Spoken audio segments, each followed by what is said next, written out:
farmer brought a jar he found in the field back home and accidentally discovered that the hoe he put inside turned into two hoes. The farmer was confused but didn't pay much attention. Suddenly, he noticed a strange sound when throwing things in. When he took it out, there were two more hoes. That's when he realized he had found a magical jar that could duplicate items. He then copied a pile of hoes and sold them cheaply at the market. People quickly bought all the hoes when they heard each was sold for only one tael of silver. Seeing the easy money, the farmer became greedier. He used the jar to duplicate the silver he earned into dozens of bags of gold. This was beyond anything he had ever dreamed of. He went from being seen as honest to someone blinded by wealth, spending every day copying gold. Soon, the farmer used the gold to buy a mansion, filling it with piles of gold and living a life of indulgence. One day, he heard a commotion outside. It was the landlord who sold him the land, demanding the jar back. The farmer rushed out, calling him a scoundrel. The landlord took the chance to slip between his legs, and the farmer chased him inside. The two ended up wrestling on the ground.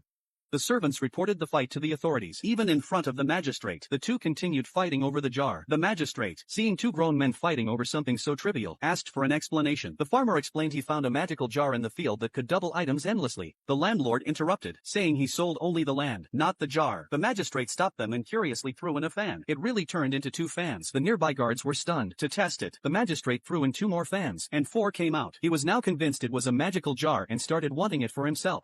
The magistrate asked the farmer if people passing through his land belonged to him as well. Hearing this, the landlord thought the magistrate would side with him. However, the magistrate asked him to prove the jar was his. In the end, both were charged with fraud and locked in prison. The magistrate brought the jar back to his room, planning to copy some family treasures. Just as he left, an old man mistook the jar for a chamber pot and tried to take it. The jar was too heavy, and he fell backward into it. Unaware, the magistrate took a jade toad from his treasure box, imagining he would no longer be a minor official. Suddenly, he saw two hands reaching out of the jar, shouting for help. Terrified, he smashed the treasure and pulled his father out of the jar. The magistrate held the broken jade toad sadly, while the old man asked if the item in his hand was a chamber pot. Just then, more cries for help came from the jar. The magistrate was hesitant but decided to help. To his shock, an identical father emerged from the jar. The two fathers immediately argued, each claiming the other was fake. The magistrate couldn't tell who was real. The argument escalated, and the two fell back into the jar. A group of identical fathers emerged, all claiming to be the magistrate's real father, nearly suffocating him.